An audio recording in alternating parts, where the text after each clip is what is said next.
Hello everyone, welcome to my channel. শুভ গণেশ চতুর্থী। আজ গণেশ চতুর্থী উপলক্ষে হস্টেলে আমি একটু ছোট করে পুজো করেছিলাম। ওই অল্প একটু মিষ্টি আর ফুল দিয়ে ভগবানকে পুজো করেছিলাম।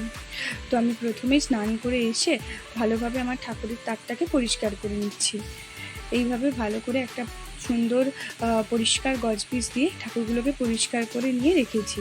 এরপর গণেশ ঠাকুরটাকে ভালোভাবে ধুয়ে নিয়ে এসে গণেশজিকে তার একটা সিংহাসন করেছি ছোট্ট, সেটার উপরে স্থাপন করলাম।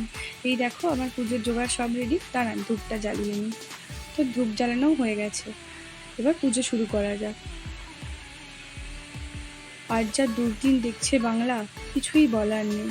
একটাই ভগবানের কাছে চাওয়ার, সেটা হলো সব কিছুর যেন বিচার হয়, সবাই যেন শাস্তি পায়, দোষীরা যেন শাস্তি পায়, মেয়েরা যেন নির্ভয়ে সমাজে ঘুরে বেড়াতে পারে।